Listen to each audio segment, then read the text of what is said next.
You're watching the KOA Morning News on Fox 14. Right now at 7, overdose numbers in Missouri are down. Lonnie Walton shares how current methods are making an impact. Also, we'll have a few tips to help with childcare for this coming winter break. And we've got a cloudy start to the day, a bit cold in our northern counties. Rain chances a little later. Details in that forecast to get you out the door coming up. The 4 states' most watched news starts now. Well, good morning and welcome to the KOA Morning News on Fox 14. I'm Elise Snowy. I can't keep it together. I'm Chris Waters. Just after so there's 5 seconds where our microphones turn off, so the guy comes on and says the 4 states most, he does his thing. We both were having to clear our throats at the same time, and it was ridiculous. Just started hacking a little I'm telling you, it's the weather change. It's all these wild temperature rides and everything. It's starting to get to you. So we'll have more on your forecast in just a moment. But some positive news coming out of Missouri. Yes, indeed. Overdose drug deaths across Missouri have dropped by 23% in 1 year. Now, according to the Missouri Department of Health and Senior Services, in the Southwest region alone, the number of deaths fell from 130 to just 100. Medical professionals attribute the decrease to improved education efforts and the wider availability of a life-saving overdose reversal drug called Narcan. KOM's Lonnie Walton has more.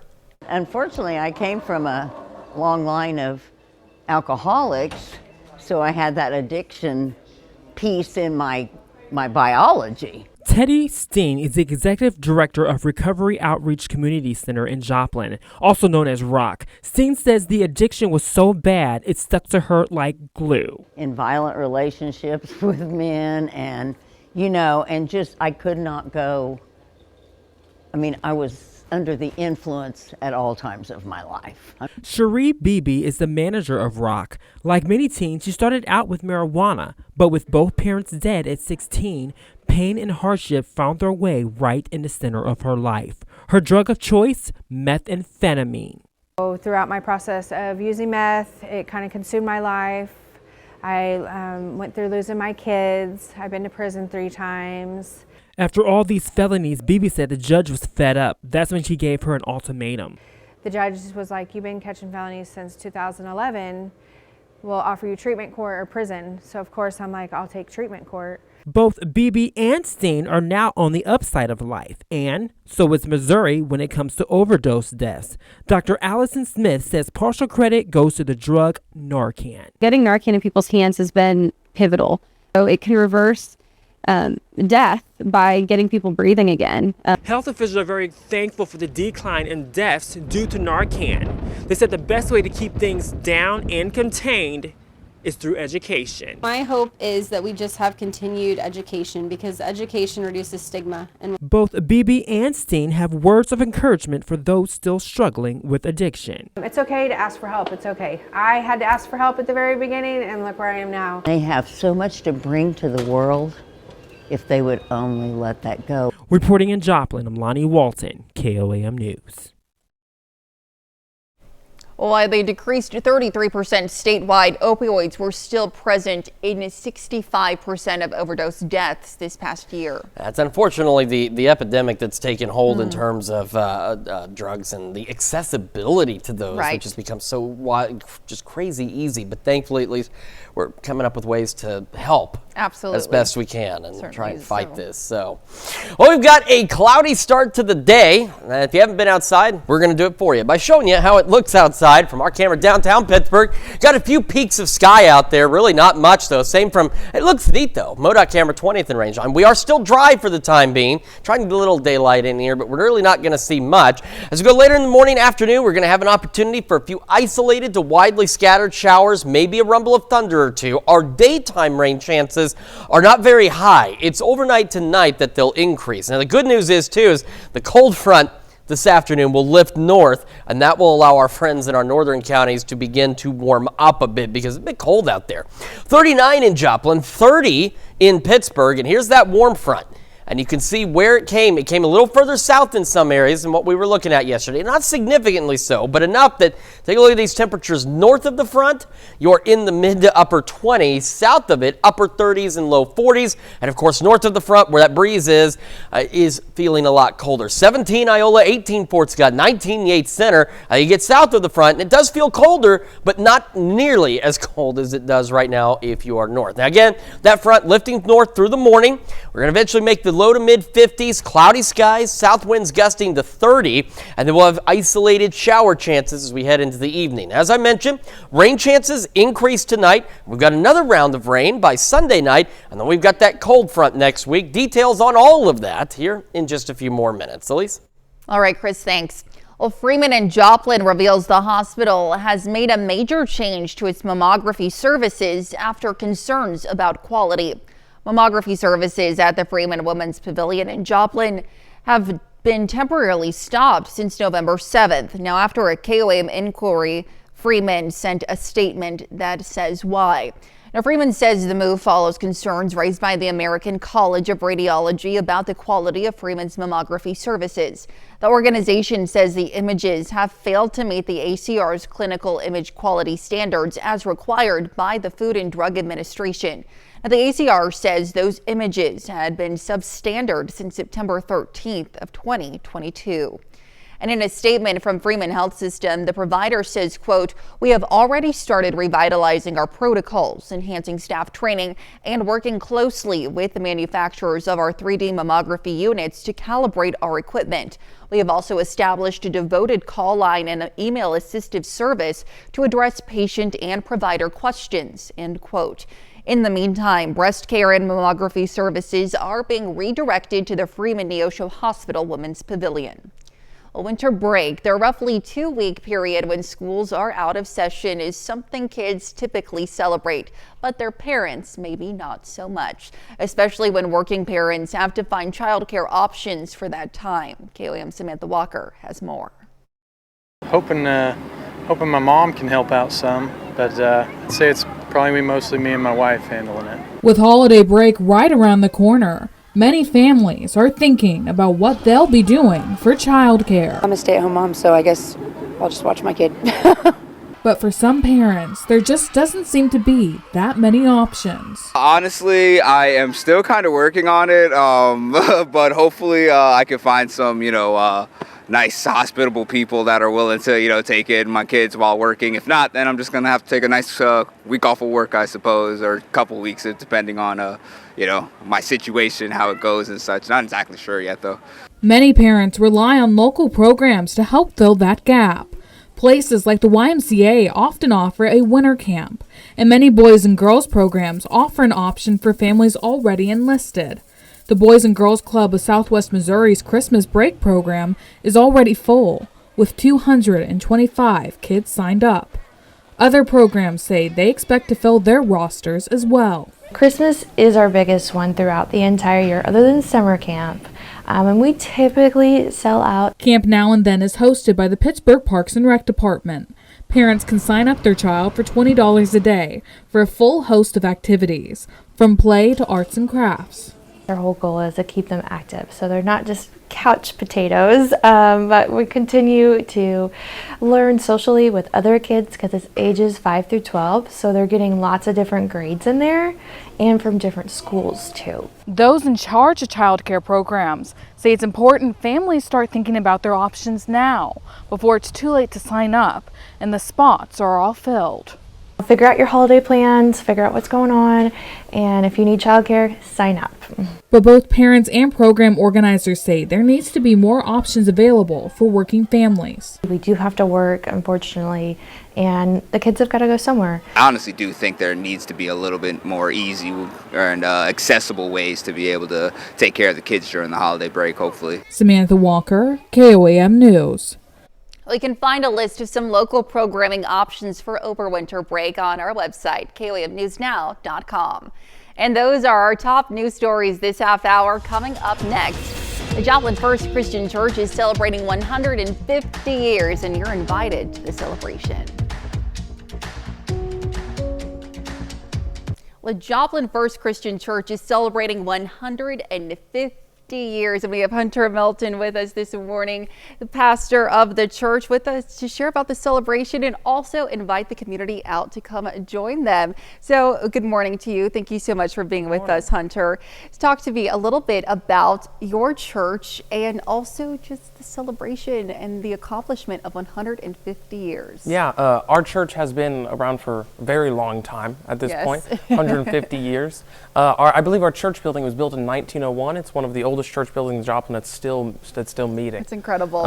And so on Saturday at 4 o'clock, we're just having this get together, and we're celebrating in this historic church. Yes. And we're celebrating everything that they've been able to do over the past 150 years in the heart of Joplin there, and just being able to impact the community. So we're focusing on that and everything that historically we've been able to do, but then also turning and looking towards the future and saying, in that downtown area, what can we do to continue to impact that community? Absolutely. And just speak to me a little bit more about that. What is your church and your congregation looking to do as you venture forward into the future?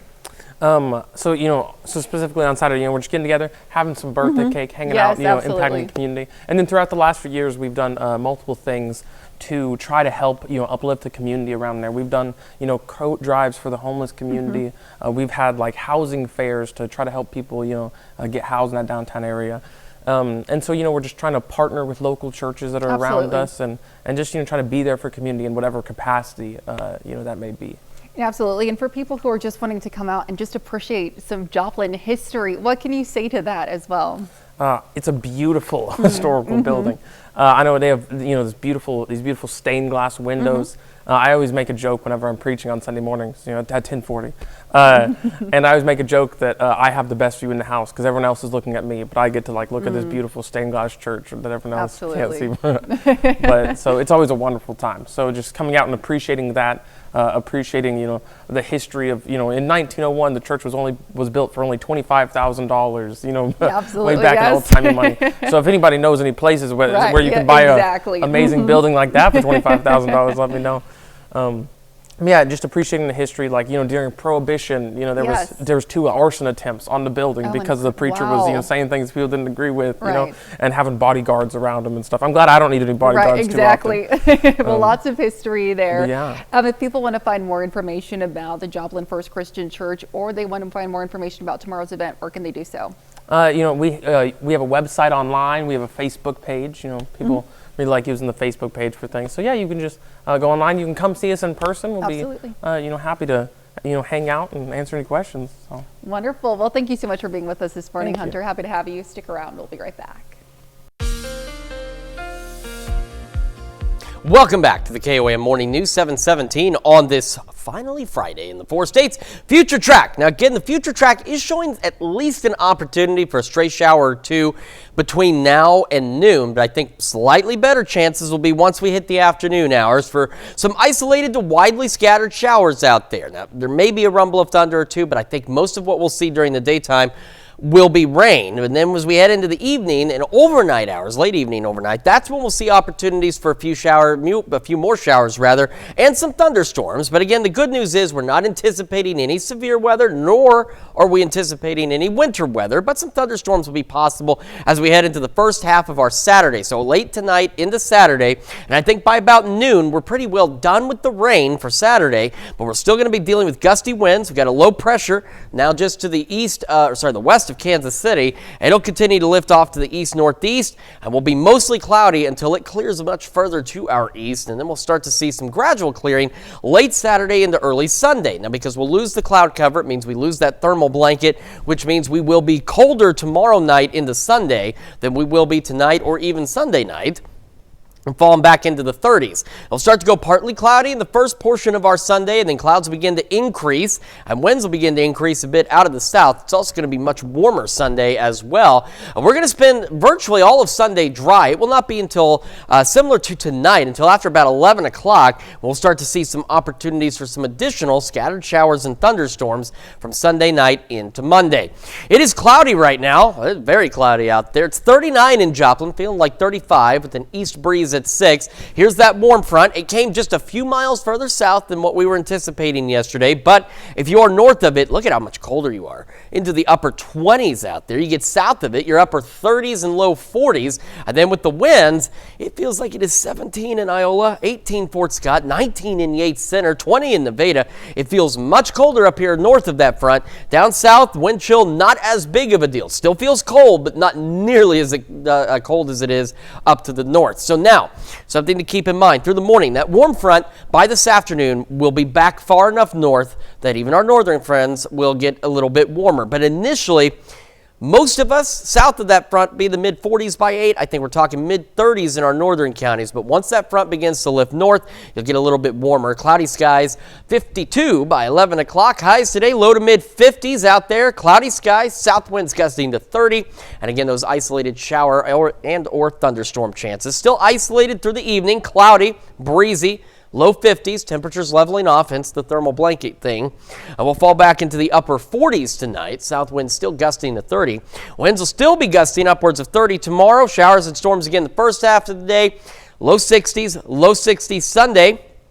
Evening showers and storms carrying into Monday. That cold front still looks to get here Tuesday. Will be later in the day, so near 60 for the high Tuesday, and then about a 30 to 35 degree drop from Tuesday's highs to Tuesday's lows. Some morning showers on Wednesday, mid 40s, so we'll keep an eye on that in case any of it tries to fall as maybe some light snow or something. Nothing crazy, but we'll watch it, and then we're cold the rest of next week. Let's check your forecast. We're back with more right after this. Well, there's a snow shortage this year in Santa's hometown, and scientists say climate change is to blame. Hi, Hassan shows us how St. Nick and his team are coping. Santa's home in Finland is famous for its reindeer, sleigh and magical snow. But this year, Lapland looks a little less white and a little more grey. I figured it would be much more snowy. I mean, it still feels like Christmas just because it's everywhere, but I figured it would be a little bit more Santa-like. Santa's official North Pole residence in the Arctic Circle is usually a popular tourist attraction.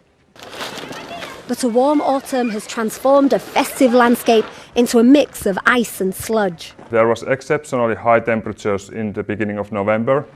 So of course those warm spells, they melted the snow which there was. The snow shortage has forced some travel companies to cancel trips to Finland, and experts say it's all down to climate change. The message is clear, the climate is warming. We had snow, but it melted away, now it's very icy.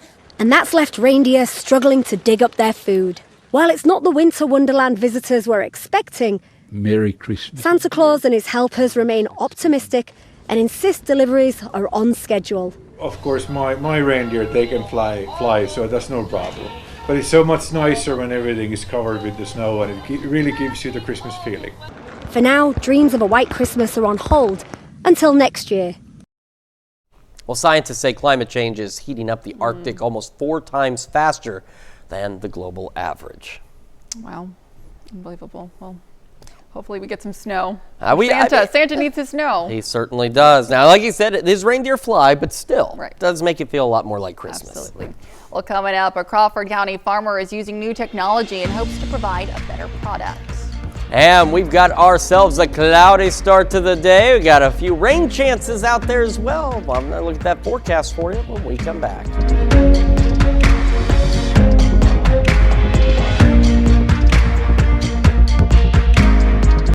The 4 states' most watched news starts now. Welcome back to the KOAM Morning News on Fox 14. It's currently 7:28. I'm Elise Snowy. Well, U.S. Cellular makes a donation of music equipment in Pittsburgh yesterday. Now, the gear, a gift to the Josiah Fletcher Foundation to support using music and community service to uplift and empower individuals in Southeast Kansas. Among the donations, woodwind cleaning kits, drum kits, and a marching bag for clothing and other items. We have a lot of cleaning kits. We have some patches for the letter jackets that the kids can get from band, and they can receive the patches so that even if you're not going to the same school, you can still have the same patch. It's going to offer another sense of almost brotherhood in the community, kind of, like not necessarily brotherhood, but something similar. Josiah's sister says Josiah was a lifelong music lover and musician. She says he used music to improve the lives of others. The Josiah Fletcher Foundation continues that legacy. What's beginning to look a lot like Christmas at Joplin's Watered Gardens Ministries. The organization provided its annual Christmas market. Now, the program provides a variety of toys, games, clothing, and stocking stuffers, all donated by the community. Now, rather than a price, items are given a timestamp, the amount of time for parents to partner in the Worth Shop to earn the gifts they choose. Now, the idea is to provide hope and dignity for parents and families. Are working, but they struggle. Maybe there's more month at the end of the money.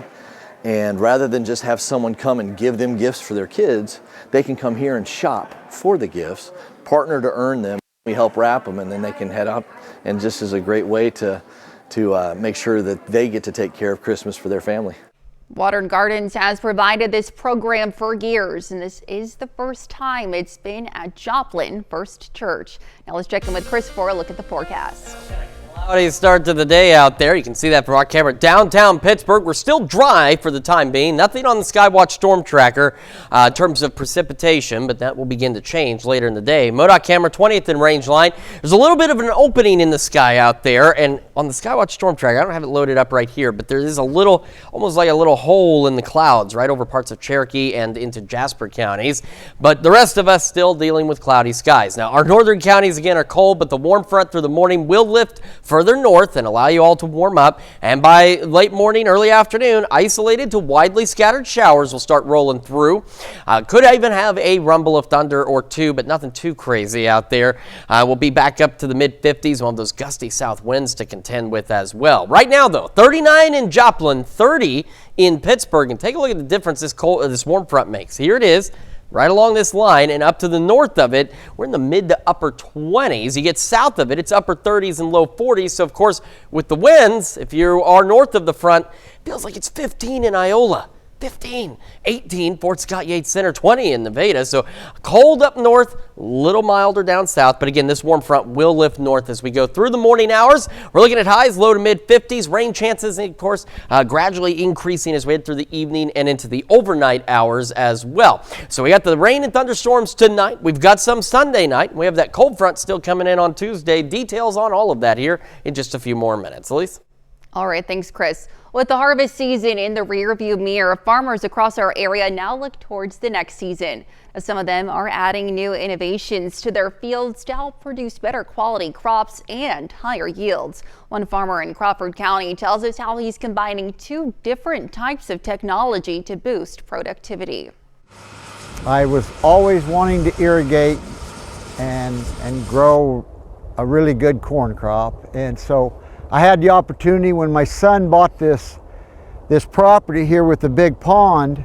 We decided that we would go ahead and try to put in an irrigation system. Irrigation saves a lot of water, and you can get every acre of the field. We can do it in hilly ground where pivots can't run. We can do it on about any piece of ground, and it just saves a lot of water. Well, the irrigation will increase the yield substantially. And I said, I've lived through years when I was farming, I lived through years when it was dry and we just didn't raise a crop. And so this will, it'll guarantee at least a decent crop. Generally, we're in the $2,500 to $3,000 per acre. I do think it'll be well worth it to increase the corn yield. And the solar system, that with the REAP grant that we qualified for, pays for half of the solar system. So that was icing on the cake. We wanted to get it done as soon as we can so that then we'll get the solar system put up when we get done here with the irrigation, and then hopefully by May we'll be ready to start irrigating corn. I've got 3 grandsons, and they're the future, and I feel good about leaving something for them that they can benefit from, from now on. Well, Rick says he doesn't know of anyone else in the area combining subsurface irrigation with solar power, which would make this farm one of a kind. And that's a look at our top news stories coming up this half hour on the KOAM Morning News. It's Friday, and that means Shannon Becker joins us with his big 3 stories of the week. Well, welcome back. We've got Shannon Becker in the studio with his big 3 news stories of the week. Good morning and happy Friday. You as well. And all Yes. the toys all around. I love it. I know. Look at this. It's amazing. Quite the festive feel. Yes, it is. Let's take a look at the big 3 stories this week. What's happening where you live, our live and local stories. Our number 3 story, a woman who's known to law enforcement with a long history, spent more time in Missouri Department of Corrections, and now has come out and accused of arson at the Delaware Duplex community. It happened this last Sunday night, a fire in an apartment building. You know, they're all kind of packed in there in this street, very, very dangerous. Right. According to the probable cause affidavit that was filed, this woman actually, they say, had lighter fluid and poured it all over the floor and set a bedroom on fire upstairs. Unbelievable. There were children in the home as well. Oh my So she fled from the fire, walked away from the fire, and then the next day was arrested as she was in someone else's vehicle in a crash and assaulted a man who was involved in the crash that she had caused. It's a bizarre story. It's our breaking news this morning. You have to read more about it on our website. And of course, Elise, I think you guys are covering it as well. Yes. Our number 2 story, KOAM News Now, breaking news. A young man, Braxton Thrasher, we've been talking about. He was critically injured as he was struck by a hit and run vehicle. Now, that is an awful looking photo, but Braxton yesterday was up talking and he actually sent a message on Facebook to people. Yeah, so he's in St. Louis. He is recovering. He said, thank you so much for the support from everyone. Domino's Pizza, the other night, they were just going to do one day of 25% off. Now they've extended it through the whole weekend. That's amazing. That's incredible. Yeah, it really is. Braxton works at that Domino's there in Carthage. It's only good for the Carthage store. You have to read more on our website or on the Carthage Domino's Facebook page. Absolutely. Our number 1 story, this is something you don't see every day. This camera caught a train as it struck a tractor trailer. Just slices right through it. Now, this is slow motion, but that tractor trailer, it should be 25 miles an hour. Yeah. They were saying maybe 50. I mean, that thing is clipping. Seriously. And of course, a train doesn't stop for something like that. You know, I think he said he saw it just as it was coming across the tracks. So the tractor trailer was actually running on empty. There was nothing in it.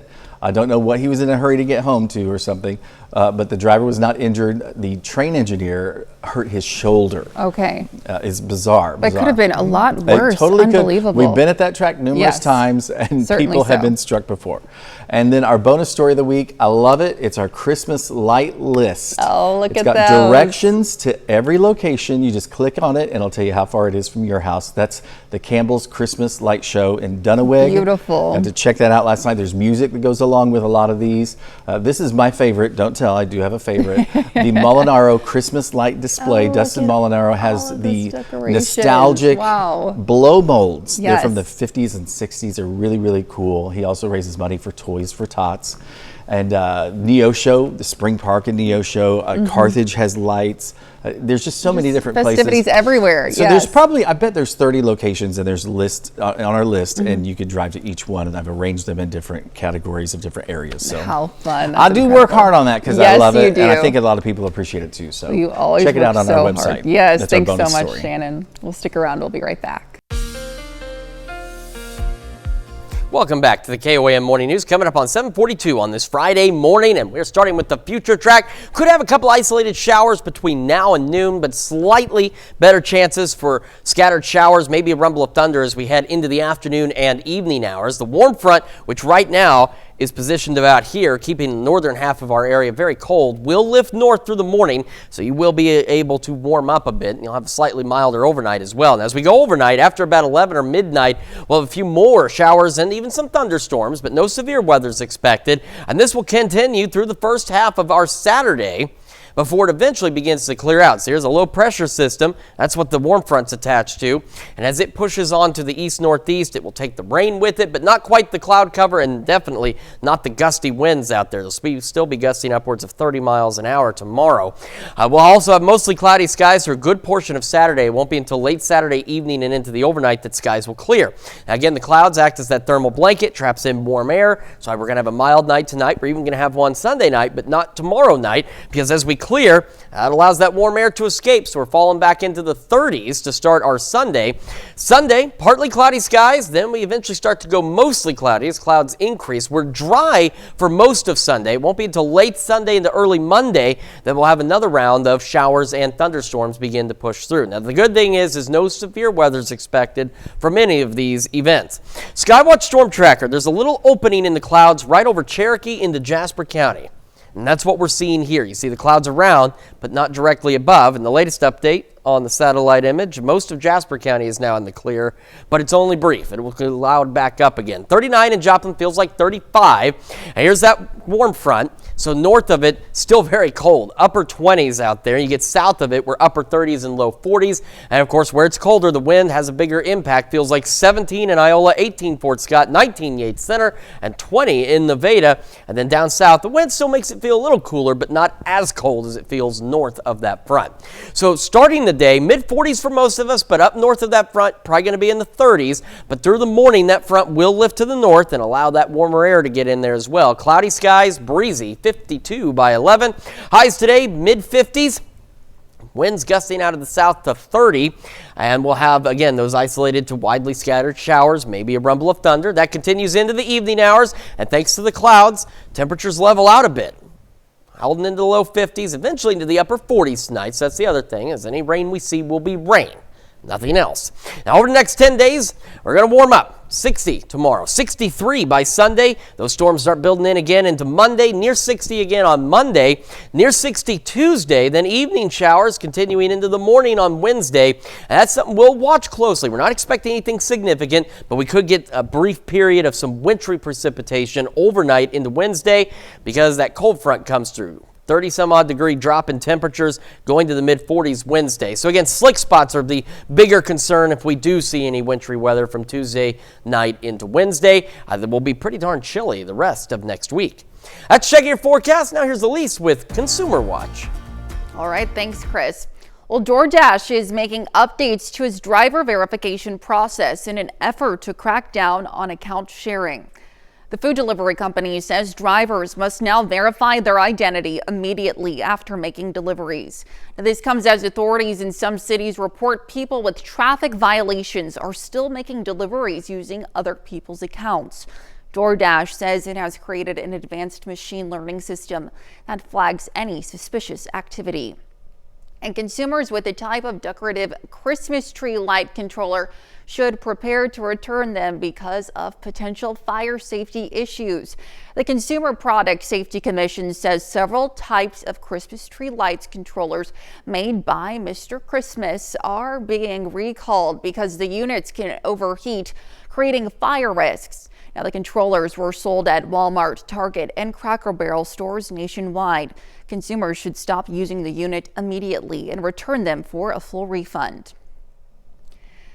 And Stanley is recalling more than 2.5 million of its mugs. Dozens of people have suffered burn injuries caused by a defect in the lid. Now, the government says Stanley is recalling its 12 and 16-ounce switchback and trigger action travel mugs.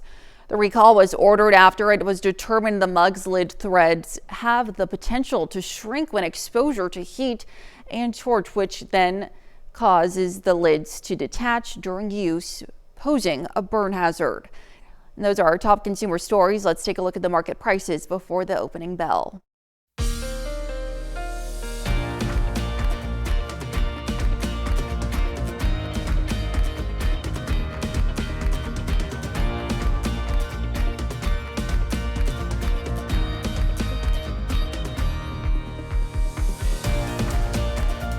Well, it's been just more than a year since Kentucky Harvest launched its Food Rescue Hero app. Now, thanks to the work of volunteers like Bobby Schofield, 2.1 million pounds of food was able to be rescued from going to waste.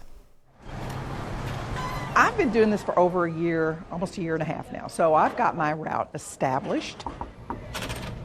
Hello. Hi. Here for Kentucky Harvest?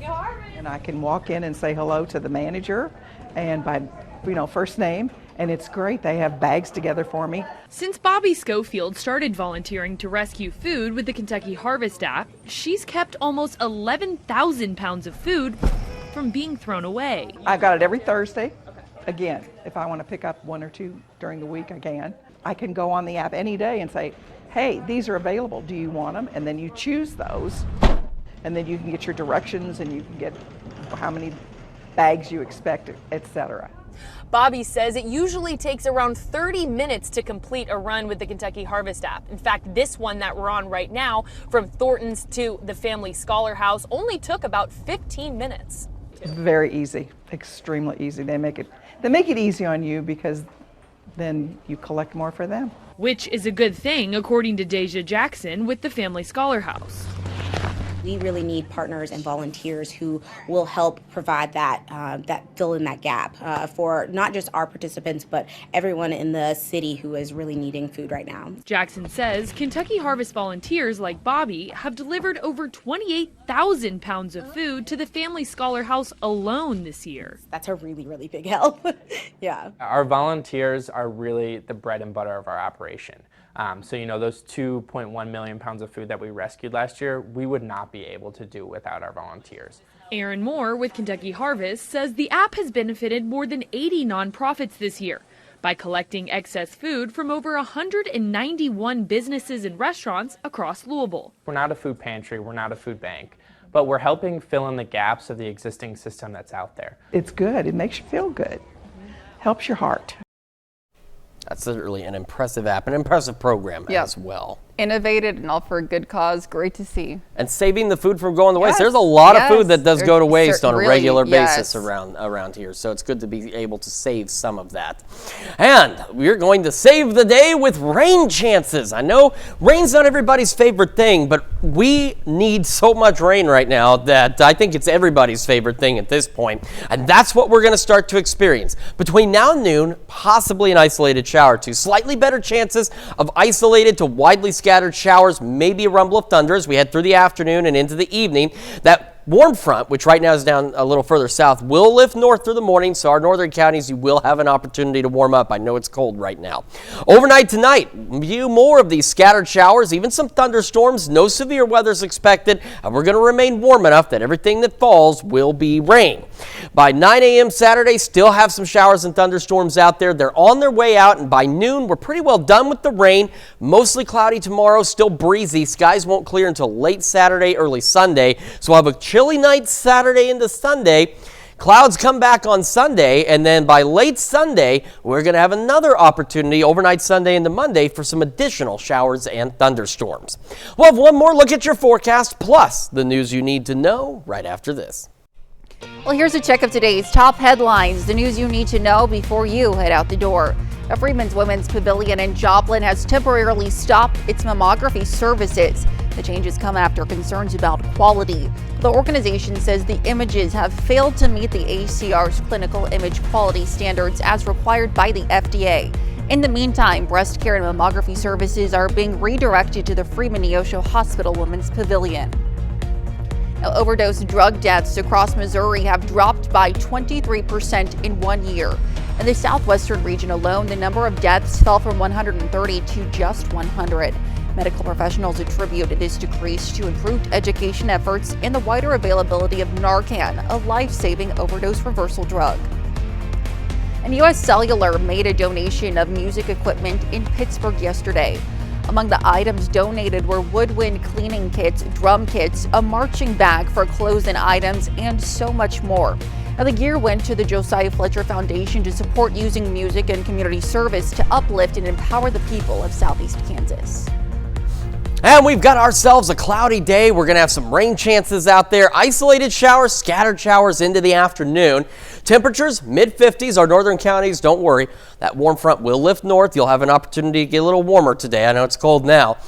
And south winds gusting to 30. Into the evening we go. Still some scattered showers. Temperatures leveling out. Eventually down into the upper 40s. South winds still gusting. And we'll still have another gusty day tomorrow. Showers and thunderstorms increase tonight into the first half of our Saturday. 60. Low 60s Sunday. More storms Sunday night into Monday. And then that cold front gets here Tuesday. Drops our temperatures 30 some odd degrees. And it gets cold for the rest of next week. We could be looking at some slick spots by Wednesday morning. If we have some showers when those temperatures drop, could be a little light wintry precip out there. So Right. Nothing major, though. Nope. Nothing to panic about yet. Right, sounds good. Well, first responders gave patients at a local children's hospital in Rochester, New York, a night to remember on Wednesday, flashing their blue and red signals for the annual Good Night Lights event. Posted footage shows police cars, fire trucks, and ambulances lined up outside of Golisano Children's Hospital, flashing their lights and sirens for the little patients and their families inside. Now, the event, now in its 7th year, will go on for a second round December the 18th. Certainly a unique event. That's really cool looking. That'd be really neat to see. Well, thank you all so much for letting us put the good into your morning. We will be back with more news and weather today at noon. Have a great rest of your morning.